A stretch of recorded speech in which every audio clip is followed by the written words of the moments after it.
I am happy to be back. I would like to post more often, but I'm always waiting for to be smarter, thinner, younger, and have a better hair day.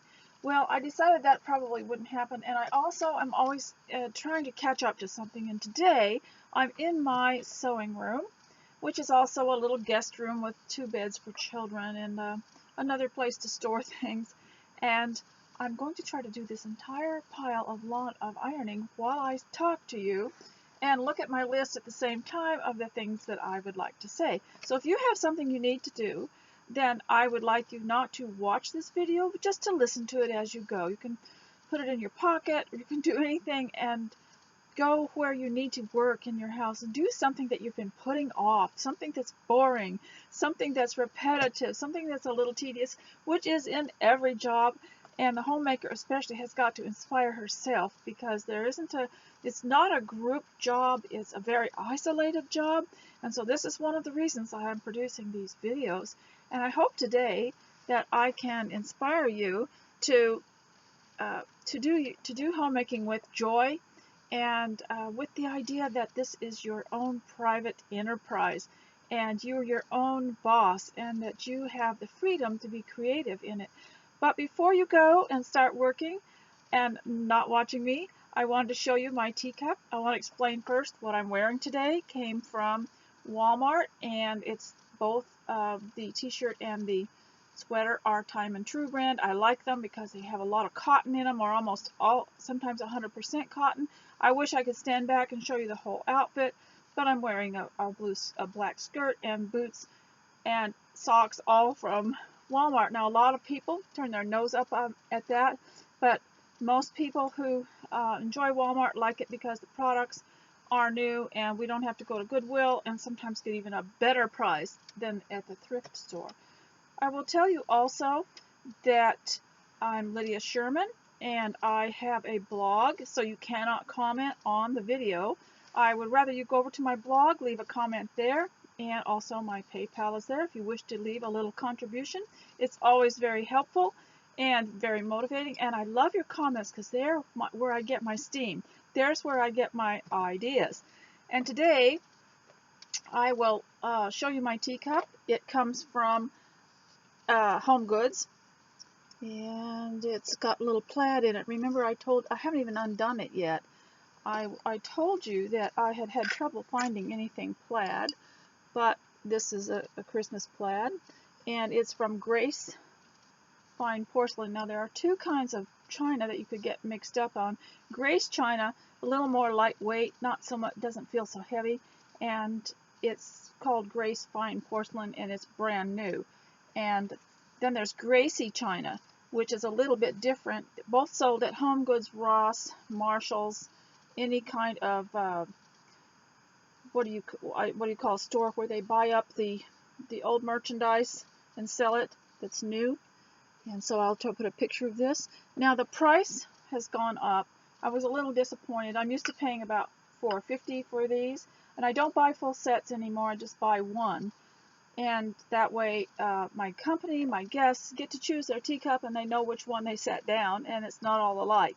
And these are now $7 for the set, whereas I was used to paying $4.50 or $3.99. So they have gone up, but it's such a lovely teacup, and I was only getting one.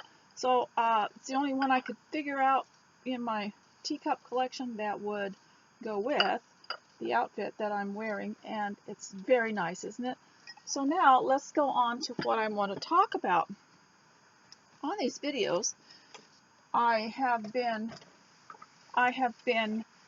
trying to include 3 things. Number 1, your preparation for being a homemaker, which begins with your appearance and with your just getting ready mentally to do your job. And you might find that you cannot do it to this degree if you have a baby, if you have small children in the house, because I would like to encourage you to take care of their needs first. The children are always come first, and make sure that they're fed, that they're bathed, that they are wearing clean clothes, that the atmosphere that they're playing in is clean and tidy and free from things that might bring injury, that's safe.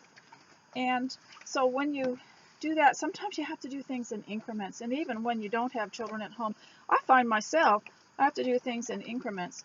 If someone needs something, I will stop sometimes doing what I'm doing to get myself ready. As long as I'm dressed, I might just go and get what they need, find something, prepare something, and so then continue on the goal, to get ready. And one of the things that getting ready helps you with is getting started. Do you ever get up in the morning and, when we're on our own like this, especially if you've gone to schools all your life or you have been in the business world where it's all regulated for you as to what you do when and when you start and when you end and how much work you can do and how much you're not supposed to do. This is all regulated. You get home and you're on your own. And you wonder, you may walk around in circles for a while and decide, okay, how do I get started? Where do I go? What do I do first? And those of you that are homeschooling have found out what a benefit it is, because you can teach your children how to live and how to get started without being always in a rush, and how to give a little more meaning to getting ready. For example, one of the things I tell you is go and get your shower, go and fix your face and your hair. I'm having an awful time with my hair lately, and that was one reason I didn't want to come on. But see, you're not supposed to be watching me, so you can't see it. Is that it is a start, and you can, if you're upset with the condition of your home and of yourself, the best thing you can do is start getting ready and start fixing your hair, getting dressed, trying to look good, put a little perfume on or something nice that you like, and give it a bit of dignity, because the best thing that you can do is change your clothes and change your appearance. That's the easiest thing that you can change. You can't always change things, like, structurally you can't change a lot of things in your house, but you could change things around, and you can control a lot of it. Now, so your appearance is very, very important, and everybody always asks me what I'm wearing on my lips, what kind of lip conditioner I'm wearing. Well, this is called Cherry Frost, and it's from Wet n Wild at the Dollar Tree. And I really wish there were more entrepreneurial women who would like to make products, skincare products for women at home that would kind of go with what we're doing, and even have different names, but just something just a little more natural and therapeutic and beautiful, that it wasn't extremely expensive, and give them nice names, and also clothing products, that would work for the home.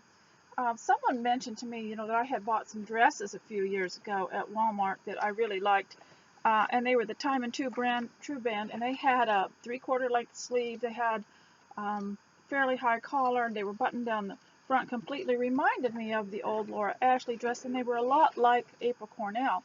Well, this year they're selling dresses, but they're awful, and I mean they aren't very pretty, and very short sleeves, and for some of us, that kind of like to hide our flabby upper arms, not so much fun to wear, because then you have to buy something else to wear over them, and they're a little too short. So it just depends. I mean, I think that the researchers get the wrong ideas. Instead of saying, they're thinking, oh, women really like dresses, these all sold out last year, but they're not looking at the details. Like, they like dresses with 3/4 length sleeves, they like the length, they like the rayon or the cotton. They're just thinking, oh, we'll just order some dresses. And just because you say dress does not mean it's appropriate, because it's all dresses. You can't just tell a woman, it would be nice if you wore a dress, because not all dresses are feminine. Not all dresses are appropriate for your age or your figure. And so it's a whole study. And so just because I said I got this dress at Walmart doesn't mean you go down to Walmart and just buy the nearest dress, because some of them are just awful. In fact, the ones they're selling now, they're Time and True, and they're a fairly nice fabric, but the style is more like the old-fashioned. I don't know if you ever saw the sitcom, and there was a lady named Flo who was she worked in a restaurant. She was a waitress. Those are what those look like. It looks like a waitress costume. I didn't care for them at all, and they'll be on the rack for $1 soon, because they won't be able to sell those. And so I wanted to tell you about how the appearance can motivate you. In fact, one of the things about my appearance, I don't feel finished. And by the way, if you are watching me, please don't make your list and get busy and move around. There's nothing to see here. I'm just ironing, I'm going to try to iron this pile while I'm talking to you. Because I figured I find it hard to sit still. And that's probably why I talk so rapidly when I make a video for you to Housewife Radio here. And I'd like to welcome you if you're new to Housewife Radio. And I did explain that housewife wasn't always a bad word. It was a word that meant that you looked after a house and you were a married woman. So house just meant you were the keeper of that house and you were in charge of it. And wife meant you were married. So you were obviously staying in your own house, taking care of it. And a lot of people in the 1960s gave it bad press because they would say, well, I'm not married to my house. That's not what it meant. That was a figure of speech, a saying, an expression that told more, had history in it. And you can look it up in different language, but it was a common word in different languages. Housewife was all over the world. But that's changing now, and they're trying to change it to homemaker. But look, you don't have to be married, you don't have to be a woman, and you don't have to be staying home to be a homemaker. That could just apply to anybody, even a little kid, if they're putting something away.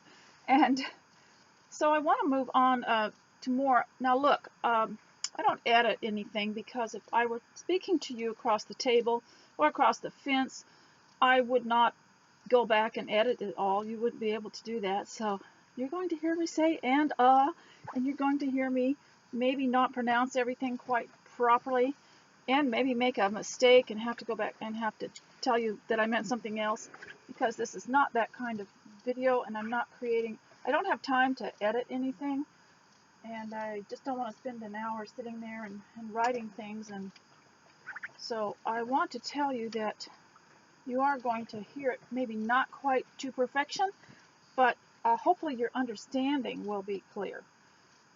So when you get up in the morning and you have a hard time getting going, I will say that you could probably sit down, have a cup of tea, and you know I make tea out of anything.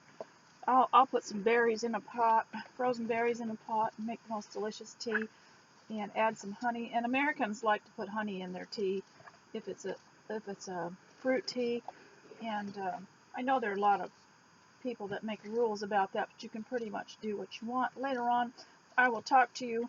I've got 3 sections here, and one is appearance, one is homemaking, and the other is your social things, you know, like when you're working around people in your home, or people that you see, or just social things, because it's not materialist, all material. It's not all about everything like that. So what I want to do is talk about getting ready right now. I've already spoken for about 13 minutes, haven't quite got to the point, but get your list ready. Sit down, even if you're still in your nightgown and your robe or pajamas. Sit down, get your hot drink ready, and sit down and make a list of what you'd like, and then ask God to bless it and to help you fulfill it. And if you're having trouble with the condition of your house, pray about it. But do make a list. And the list should be something like this. Tea, make a list, get ready with my appearance, go for a walk, prayer, Bible reading, take care of others, kitchen, laundry, bathroom, and just different things that come first, you know, things that you have to do. Now, there are also things on the list that you want to do, but the daily things need to be done first. I know I have a couple of rooms that I really am wanting to get cleaned up because they are storage rooms or they're bookshelves, and I've wanted to get at them for a long time, but daily life kind of gets in the way. And but one of the things, if I can do this, if I can iron while I'm speaking to you, that means I might be able to clean up a bookshelf. I'm just seeing if this will work instead of me sitting there. You're not supposed to be watching me anyway. So now we're going to go into homemaking now that you're ready. Now that you have your hair and your face and your clothing on, we're going to go into homemaking. And of course, your attitude has a great deal to do with this. And as you know, I'm a preacher's wife, and I've been a preacher's wife for almost 50 years. And one of the things that you hear often in some of our Bible classes in the church, in the Lord's church, is that the Old Testament signifies someone is coming, and it's like a preparation for someone is coming. And the New Testament signifies someone has come, and of course we're talking about Christ. And in the home, I thought, that's interesting. What if I were to clean my home as though someone were coming? Now that made a big difference in my attitude and my mood. Let me just clean the house as though someone is coming. And of course, I've lived in isolation, and I will tell you this: isolation is part of the course of the homemaker. That's the one thing they complain about the most, but it's the one thing that no one has ever told them. This is that kind of job. It's an isolating job. Now, we were on a trip the other day, a day trip, and we went past, I live in a logging area, a lot of forest, and we went past a logging area where there was a kind of a lodge where some of the workers lived in the area that they were working on, and where there were a lot of logging machinery and tractors and trucks and all that, and log trucks. And I thought, that man and his family that live in that area probably are very isolated. But they have, having grown up in the wilderness myself, we learned ways to have a window to the world. You know, we had our books, we had correspondence, we even had company, and they learned how not to be isolated. And one of the wonderful things we have, this is a wonderful era to live in, because we have the internet. That's our window to the world for a lot of people. You may be in a neighborhood, you may live in a city, but you're still isolated if you're a homemaker, because this is not a group job. You couldn't do it in a group. They would just slow you down, mess you up. You'd have to pass every decision through an act of Congress, you know. And so the beauty of having the internet is that it is your window to the world right now. But you know, before the internet, we had a lot of outside contact if we wanted it. But I am finding more and more that it's a disadvantage to have too much outside contact, and the isolation is actually quite beneficial. Can you imagine being a writer, writing a wonderful story or book or novel, and having to have a group around you? You wouldn't be able to concentrate.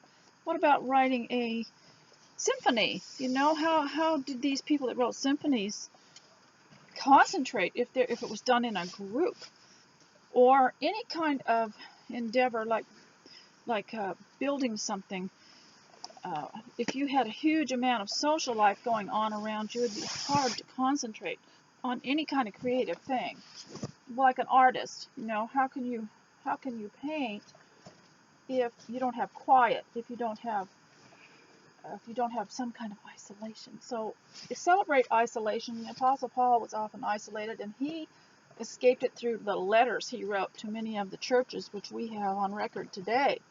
And so celebrate that isolation. You can get a lot more done. You can do, in your spare time, you can do your scrapbooking, you can do all kinds of things for other people. And so I want to go on to homemaking now a little bit more. So approach it as though someone were coming. What a difference that makes. I did my basic housework the other day, and I thought, I'm just going to act like someone's coming. I hadn't invited anyone, hadn't expected anyone, and this is a different culture now because people are not as interested in visiting. They're not interested in coming and sitting in your front room and visiting like they used to be. I got it all finished, and lo and behold, I got a text from someone saying that she had an elderly friend that she wanted to take on an outing, and she didn't have a place to take her. Could she come to my house for tea? And I was so happy that I clicked the word yes. And she said, wow, that was fast. I said, well, I'm prepared. So she was able to come within 45 minutes. I had the tea ready, a few sandwiches, and a little cake that I made them, and because I was ready. And so if you could adopt that, I am going to do my house as though someone is coming. See, now I've got 2 more shirts to go, and I've only been talking for 20 minutes. It looks like I'm going to get this done if I don't knock over everything. Just want to hang it up there. And so on my list I have here. Okay, and the other thing that you can do, this kind of excited me. Now, some of you have written and said you don't have a family around you very much and that you live alone most of the time. Either your children are gone or your husband has long hours, or you feel alone, you know. So I got to thinking about the home tour. Do you remember in the olden days we used to go? The olden days. Now look, I can say olden days if I want to. A lot of people have gotten disgruntled over that, but it's fun to say it because it amuses me that some of the things we used to do are now considered in the olden days when they were just 5 years ago, you know. And even if you were in your 20s, you've got stuff from your olden days that are that is no longer done. You've got activities and things that was a fad for the time. You know what fad means, don't you? It stands for a day. Fad, F-A-D. And it was a fad of the time. Toys you used to have when you were little that you can no longer find, aren't sold anymore. And so you have olden days stuff too. And to me, it amuses me to say things like Mr. S has an office full of antique writing materials like pencils and pens and paper from the olden days, and it's just a tongue-in-cheek figure of speech that I say. Now, the home tour from the olden days was done by either the historic homes of the towns we lived in. Here in the U.S., we all have a small town that we live nearby, and they would often take the historical homes and decorate them for a home tour, and they would have a historic tour of homes. And in the summer, they would have the gardens all ready, and you would pay $10 and you would get to go to 10 houses to go, and you actually could walk through them. And sometimes the owner would be there talking about the history of the home, and I always thought those were so much fun. And then there are the new homes being built in the new neighborhoods. They have house tours too. You can go through. Often they've hired a decorator to stage it, you know, and put furniture in it. And so you can do that, you know. You can pretend that you are having, now a lot of people don't like that word pretend. So let's just say let's have put yourself with the idea that you could have a tour of your home. Well, I was so happy that I had gone through all my rooms and staged them as though I were expecting guests, and turned every room into a guest room because I don't have any occupants right now, but I'm expecting some pretty soon. It's very rare for my house to be completely empty. Somebody's always here.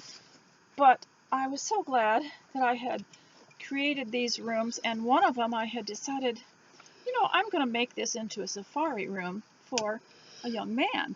So I found a safari hat, you know, because we save everything from everywhere we've been. And how do you like that steam going up like that? And I had some old suitcases, and I had a safari hat and a few other old postcards, and I decorated this room to look like a safari room for a man. And they were just tickled to see that room. The other room, and I had other guest rooms too that I had created. And the sewing room here is also a guest room. Unfortunately, I'm not very proficient at camera work, as you can probably tell. That's why I say please do your work. Don't watch me, and don't watch all the steam going on here. And I decided that I would do the sewing room up to be not just a sewing room, but a guest room for 2 children. And so I had the toys in here. You know, the toys I saved from 1952, or was it 92? I don't know. uh, and put them all in here. And they were just tickled with this room. And then I had another room that was made into a guest room for a young mother and a baby. And I got out the bassinet, and I got out and I made the bed, and I put out a little sink and bathtub, and I just had so much fun with that. And of course I was just doing it for fun. I never expected someone to call me. But it's always good to be ready and to use your home as a tour home just for your own pleasure. That is something that you can do. Another thing that one of my grandchildren told me to do was she suggested that I name all the rooms like they do at a bed and breakfast or boutique guest house. You know, to name them all, like something with a room with a view, and the you know, the rose room and the safari room and all that. So this young grandchild got busy and made me some signs one time to hang on the doors. This is fun, and this would be fun if you're homeschooling. This is really a great thing to do, because when the children are little, we're often very confined. We don't want to go too far away from home, and so you have to make your home into many different things. And you don't have to, but it's enjoyable for the children. My children always used to wake up in the morning wondering what I had, you know, what we were going to do. I've known of people who had an adventure through the internet, decided they would go on a road trip on the internet, and they would start a trip. You can actually do this. You can start a trip on the internet as though you are in a vehicle, and go a certain place and pretend that your house is a big moving vehicle, like a recreational vehicle or motorhome or something like that. And they would record where they were that day, and then they would study and learn on the internet about the town that they passed by or something like that. And you can actually do that yourself. I think you could probably find out from some homeschoolers how they did that. But we would pretend we would pretend we were on a ship sometimes, you know, and they'd have to come to the stateroom and the dining room, and they would have a little bit of, you know, I'd take them something on a tray once in a while and knock on their door. We had a lot of enjoyment from our house. So now I have been talking 27 minutes. I've about used up all my information for today. But I want to get more into homemaking here. And that is, don't get stuck with sameness so that you get bored. Now, somebody wrote recently on a blog, there's no such thing as boredom. If you keep busy, I can understand. And there's really no such thing as, for a lot of people, they'll say they're lonely, but when you find out, inquire further. It's the same with boredom. If you inquire further, it's not so much the loneliness, it's the isolation. And because if you suggested, you know, well, could you have so-and-so over, they'd rather be alone than to be with some types of company. And so it's the same with boredom. It's not so much the boredom, it's the tedious work and the repetitive work. And so don't get stuck. Vary your work and vary the things that you do. Like, I'm ironing here, but if it were a larger stack of things that needed to be ironed, I might take a break and go sit down and do some kind of sitting down work, or just something that would require a different kind of movement, a different kind of posture, because you can get neck aches and back aches doing the same thing all the time. This is my new iron, and it's a Sunbeam, and it has automatic shut off, and it does not leak. You know how sometimes you knock them over and they'll leak? It has a seal here where it doesn't leak, and I love the steam. You can put steam on different settings. So don't get stuck. Keep things fresh. Change things around. If you don't want to change your furniture around, you can change your accessories around. You can move one lamp here, put another one there. You can change your tablecloth if you use tablecloths. You can change, and then just keeping things clean gives things a fresh new look. Now, in the olden days, before the big decorating craze went on, the things that people did to keep things fresh and interesting were seasonal, and they'd make a new quilt or crochet a new coverlet. We call them throws here. I know in some countries they call them rugs, but we don't call them rugs because a rug is something that's under your feet. And so they would make new things to throw onto the back of the couch to give it a bit of a color. And they would bring in fresh bouquets from outside, wildflowers. I don't do that. I prefer to leave all that stuff outside. I don't want to make more work for myself. And I make my own bouquets from the artificial flowers I get at the Dollar Tree. And I do change things around sometimes. If you start feeling yourself in a slump, maybe it's time for a change. And not all of us can go around and redecorate. We can't get new furniture, but you can do something different to it. You can put something different on it. You can get a new cushion pillow, something like that. Those decorative throw pillows that they used to have in the 1950s were to give the house a new look, but it also was a type of handwork that the homemaker did, because that also steadies you, you know, when you have a little handwork to do. Now I have reached my last shirt. I didn't realize how fast this would go. I'm finished. I'm finished, but I'm not going to stop. I've only talked to you for 31 minutes, so I might sit down here for a little bit and read to you. I have a new book, not a new book, but an old book from the olden days. So I might move this a little bit and talk a little bit about this.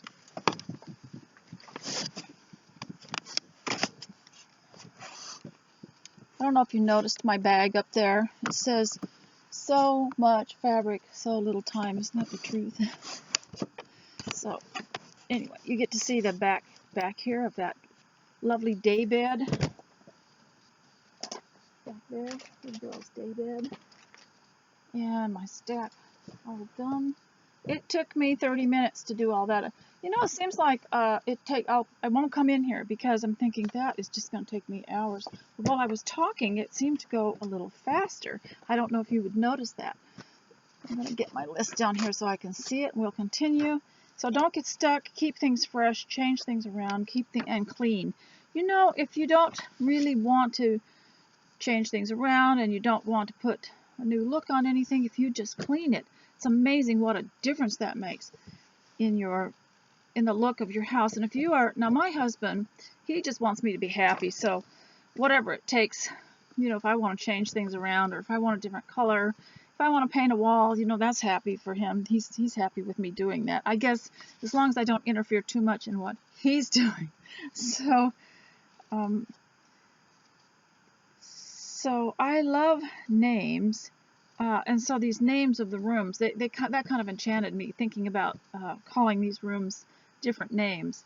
And I made signs one time. I showed you on my blog where I made signs one time that were little chalkboard signs that looked like the old-fashioned signs you'd see on a post or a tree, saying this way to this place and this way to that place with the arrow. And I had a sign that said coffee station, tea room, and it was just my own home.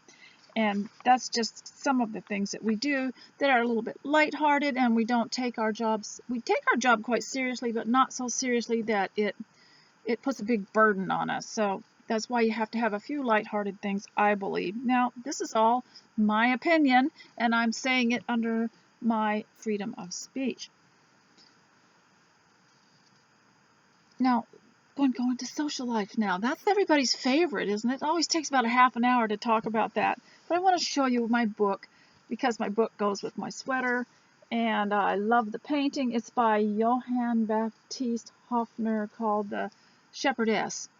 I had this painting in my house for many years. It was just a print, and it faded really badly, and we were fixing up some things in the ladies' bathroom at the church, and I donated it because it went really well with what they were doing over there. So I don't have it anymore, but there's a picture of it on the sidebar of my blog. You want to go to my blog. And it's called A Shepherd's Heart, Drawing Closer to the Heart of God, by Paul C. Brownlow. Now, I've mentioned Brownlow books to you, those of you who are members of the Lord's Church. Paul Brownlow was a preacher back in the between I guess 1950s and the 1960s, and he had lots of little workbooks, lots of little gift books, and he began by his career kind of began by going to hospitals to visit church members and other people who were in hospitals, and he noticed a great need to have a little encouraging book to leave with them, a little gift book to leave with the patient. So he started making these gift books that had sayings and poems and scriptures and pictures in them.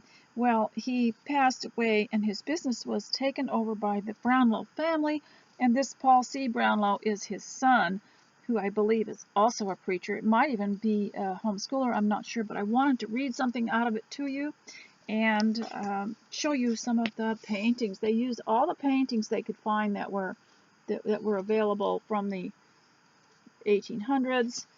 Like, look at the, what do they call these, the end papers? Isn't that pretty? And maybe there are some back here on the back too. Now this one was published in 1997, the olden days, and so I'm needing a new copy of it because I noticed that this has gotten nicked a little bit on the front, and I would like to have a nice new copy.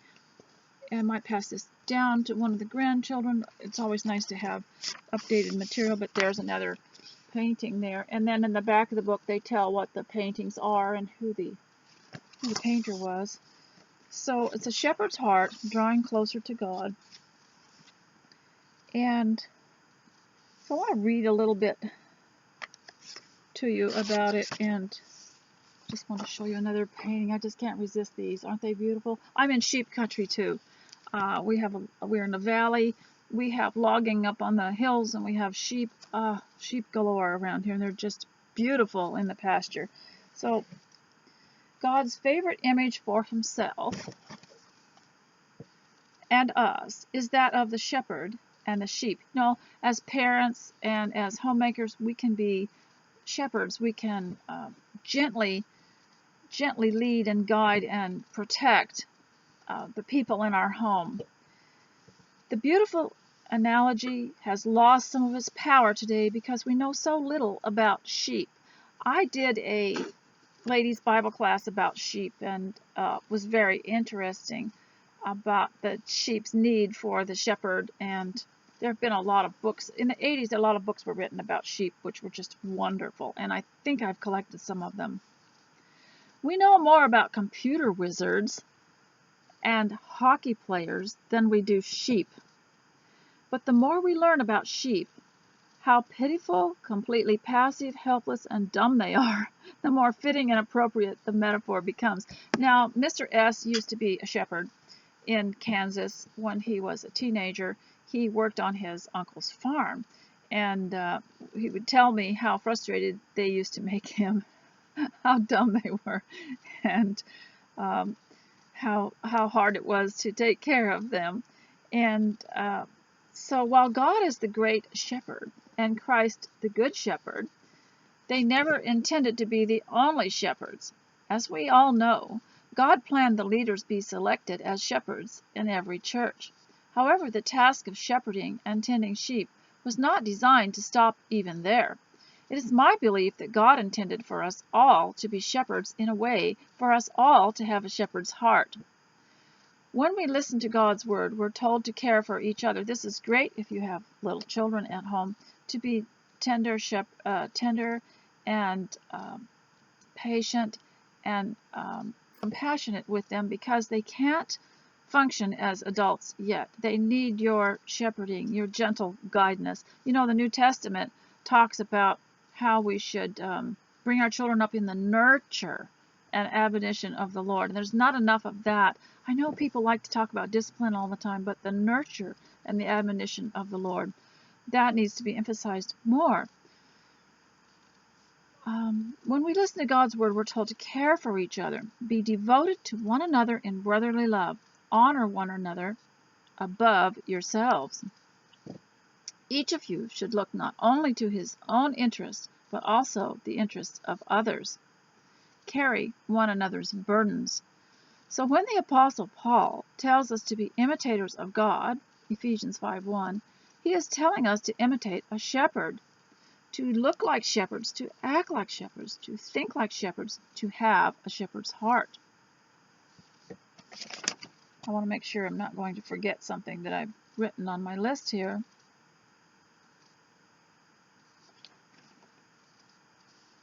While there are numerous passages that describe God as a shepherd, my favorite is from the poet, prophet Isaiah.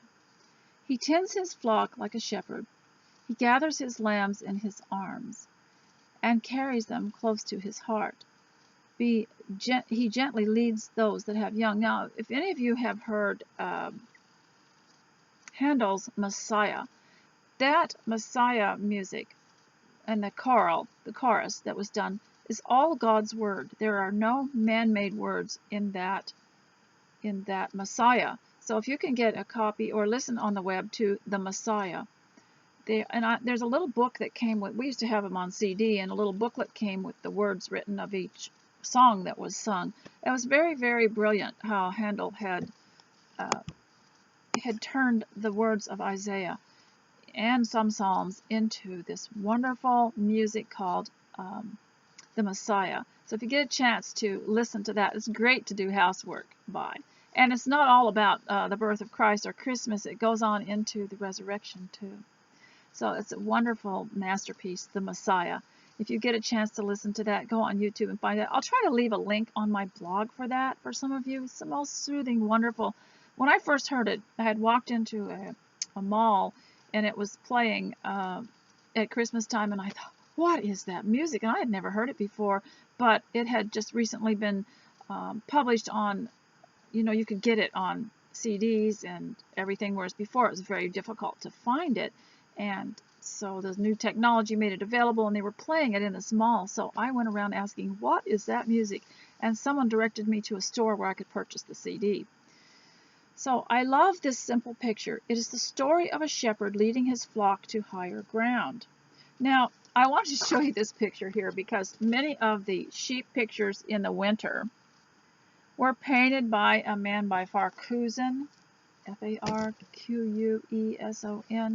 and during his lifetime, when he had a showing, there were all these pictures of this frozen sheep in the countryside in winter, and so he got the reputation, I believe, even in the 1800s, and they called him Frozen Farquharson or Frozen Farquharson, and so that's what they called him in joking, because his pictures were they just looked so cold and dreary. And so in the midst of this a difficult journey, a mother sheep knows that if she falls too far behind, the wolf or a hawk will feast upon her tender lambs. She wants to keep up. She knows she needs to go on, and she wants to follow. And what does the shepherd do now when he notices that some of the sheep are lagging behind or putting themselves in danger? And you have to look at yourself, I believe, as a lady of the house, and also as a shepherdess, like this picture that I showed you. And go to my sidebar if you want to see that. What does the shepherd do now? Does he scold her for being weak? This is sad, isn't it? There's so many men, married men, that will scold their wives because they couldn't do something or because they're just a little weaker. Which is very, very unbiblical. Does he scold her for being weak? Does he angrily announce his intentions to find some better sheep? You've got to be careful about that in the home too. How about when you're raising your children? Does a mother ever go around saying, I'm going to find some better children because these people are not keeping up with my agenda? Does he angrily announce his intentions to find some better sheep? No, he stops, reaches down, cradles the lamb, and puts him inside his tunic. There the lamb is safe. Have you ever picked up an animal, a kitten or a puppy or something, and had to carry it inside of your jacket? There the lamb is safe, and he knows he is protected. There he can feel the beating of the shepherd's heart. At this point, the shepherd pats the old mother ewe on her head and gently encourages her with words, "Follow me, we can make it." And at a slower but steady pace, they together renew their climb to higher ground. This is what God does for us. This is what we are called to do for each other, to nurture and encourage, to show compassion and concern to those around us and feel the beating of our hearts. Oh, this is such a lovely book. And I don't know if it's probably still not in print. You'll have to go on eBay or thrift books or somewhere like that to get it. I bought it in a bookstore at the time when it was popular. And I hate to quit reading it because it's just so wonderful. So it's called A Shepherd's Heart. And I'll put that on my blog and maybe a place where you can buy it if you want it. I'm not trying to sell anything, and I'm certainly not getting any profit from it. Okay, so I want to go a little bit into the social life at home, and one is the idea someone gave me to keep an entertainment notebook, and that is, who did you have over, what date, who did you have over for tea, what did you serve them. This is helpful if you have repeat company and you don't want to serve them the same thing that you did last time. So tell where you got what recipe book you used, for what menu, what you served them, what date they came, so you can realize how long ago they came. And I thought this is just excellent. Now, you can also note whether they like milk in their tea. You know, Americans generally don't put anything in their tea. That's why we like our tea to have a certain, it matters to us what it tastes like. I know a lot of people in Europe buy tea because, of course, they use milk with it and it'll have a certain flavor that they're looking for. But because we don't use anything in our tea most of the time, we drink our tea plain and black. Many people have discovered Yorkshire Gold, which has a golden appearance and looks, and the flavor is mild, extremely mild. You don't need anything in it. It's just so beautiful. In fact, it often has, in my opinion, kind of a milky taste, even though it's a clear, beautiful tea. So in social entertainment at home, if you have a social notebook or an entertaining notebook, that might be fun. And those of you who are into scrapbooking can put things in it and make it really beautiful. And you might even have pictures that you want to put in of the event. I've noticed a lot of people do not appreciate having their picture taken anymore, so I don't do that. As a matter of fact, I don't like it when people want to line you up after a dinner or an event and get your picture. They're not good at taking the pictures. And most of the time, people are complaining that they don't like the way they look. So I don't do that to anybody. And so you might want to be careful about that. So, all right, now I wanted to talk about making, you know, this book I just read talked about making people comfortable, making them feel safe. And I was at the Dollar Tree a couple of months ago, and they had autumn decor, and yet it was still, you know, the end of summer, and they're kind of like they were rushing this autumn thing, and they had some leaves and pumpkins and things you could buy. They always get it a little bit early. And there were some nice little children that were looking at it, and some mothers that had brought their children into the Dollar Tree. You won't find anything that is objectionable in a Dollar Tree. It's all very family friendly. And so these children were looking at all these things from autumn, and they were excited, and they were saying, "Look at this, Mom, look at this." And she was trying to kind of curb their excitement and everything. And another lady walked in, and she said, "Oh, they have autumn in here so early." She said, "I used to work in retail, and they always brought it in way too early, and it's just more stuff for people to buy that they don't need." And what she did was she was pouring cold water on these people's enthusiasm and delight from seeing this early seasonal stuff coming in. And that's something we all have to be careful not to throw cold water on people's enthusiasm. There's nothing, and they'll do that for any season. Sometimes they will go into a store and start talking out loud about how they bring this in so early. But what I don't appreciate is if someone says what this person said, "It's just more ways to get people to buy things they don't need." Well, maybe so, but we don't need to say it, and we don't need to throw cold water on people's delight. It was a day that women were out with their children, and they were shopping, and it was the end of summer, and they were enjoying themselves, and some woman came in and said, "I used to work in retail, and they always bring this stuff in so people will buy things they don't need." That's, you know, not very nice. It's actually quite rude. It's actually it's no reason to spoil someone's beautiful moment, really. So we don't need to say that, even if it's true. We don't need to say that. We don't need to spoil it for other people. So social things, and also there are things that I was thinking today that I might like to talk a little bit about what you would say, conversation at tea, and I remember in Wives and Daughters, which I'm continually listening to some of the episodes in that BBC production. Elizabeth Gaskell, the writer of the 1800s, always liked her books to end in something, to end well, to have happy endings. She was fond of happy endings.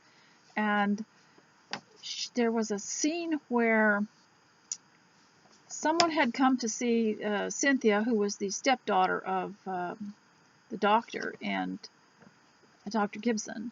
And this person said to Cynthia, well, I understand the Hamley family is all up because they're land rich and cash poor. It's all up for the Hamleys, I'm afraid.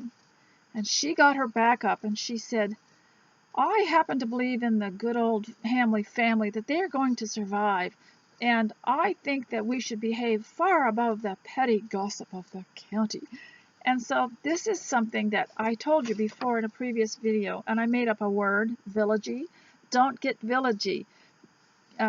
Speak higher and far above the petty gossip of the county, and don't get villagey.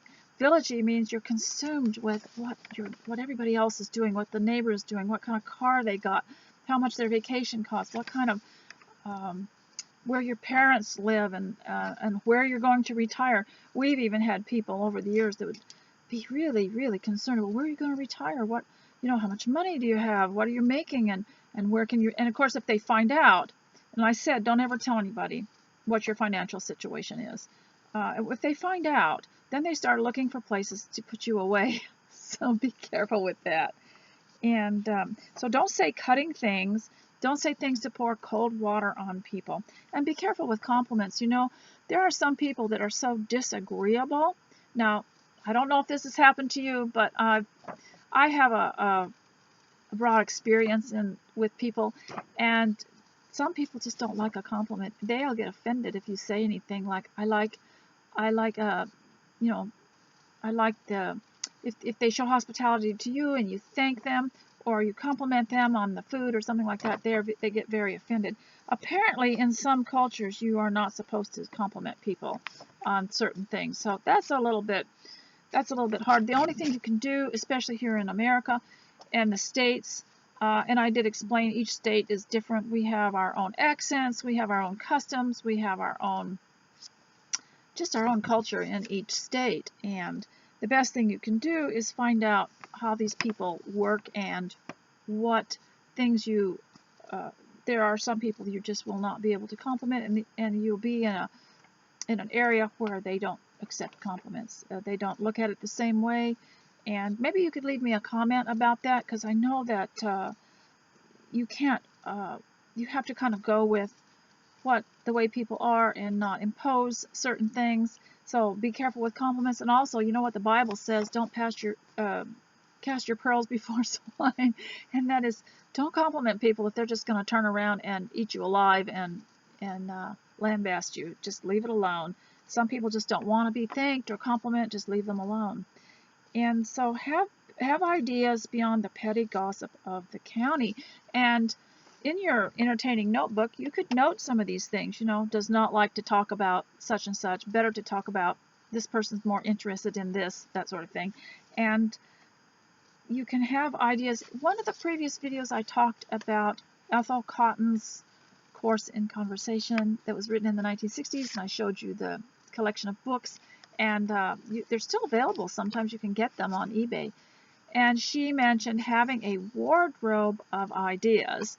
In other words, in your mind or in a book that you collect ideas of things that you can talk about, things you can bring up that would be acceptable, so that you're never at a loss for something around certain types of people. So the best thing to do, of course, is to leave people feeling your whole goal is not to get information out of people constantly. You can't always questioning can really get on people's nerves. Constantly asking questions and then digging further and trying to get more and more and more information. Study the body language of people when they're being questioned. You can say after a while their countenance falls, or they lose their posture, or you can tell they have got their back up. You can tell they're not pleased.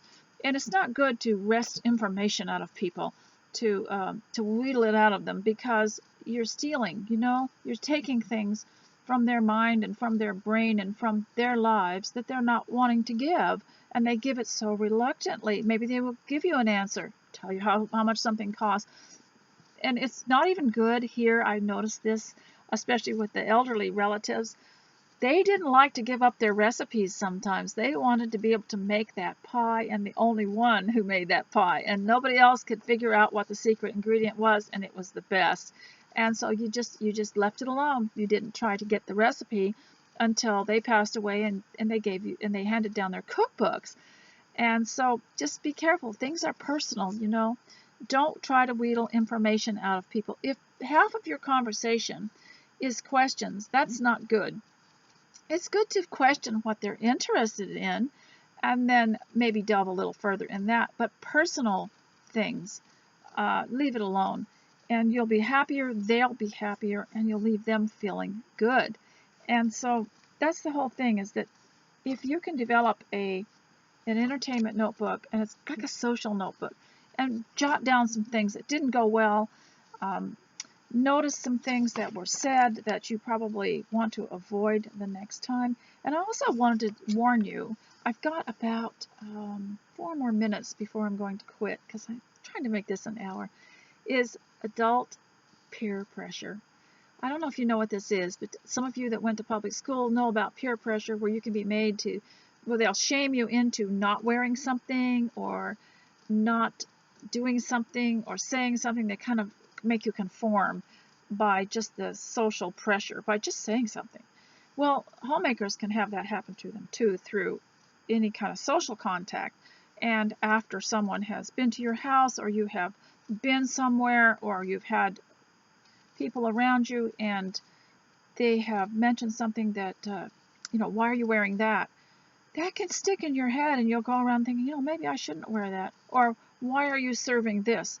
And you can question yourself, but don't do that, because these people need to learn that their suggestions cannot be so pushy. So if someone is intimidating you and you feel intimidated, maybe because you want to wear something that you like in your own home, I would suggest you just heap it on and wear more of it, and just push your point, your independence in your own home, and make it. Don't let people throw you. Avoid adult peer pressure. You could probably leave me some comments about adult peer pressure that has affected you over the years, and how you could, you lose a sense of how God made your mind to work and made you to be independent and creative. If you let other people rule over that, and they might even mock your creativity. They might even laugh because of something you changed in your house, or something that you have made, or something you have done that's really creative. Don't do that. Don't listen to people who are not, who are very negative, who want to be jealous, who want to run you down. And keep your own agenda of the home, and be sure of what you believe. Make sure it is a conviction, not just a preference, because you won't be easily knocked over then. Now, ladies, I'm about ready to quit, and I didn't realize that my ironing would be finished so soon. And so I would like to thank you if you're leaving a donation, and if you leave comments especially, and thank you for your prayers too. I hope this has helped, and I hope that you haven't sat here and watched me, that you have got something done. So until next time, until the next Housewife Radio, I hope you have a wonderful day, and I hope to get here more often. And now that I know that I can work while I talk, I might be doing more of that. I might even do some sewing. So I'll talk to you later, and I'll see you next time. Have a blessed day. God bless. Bye.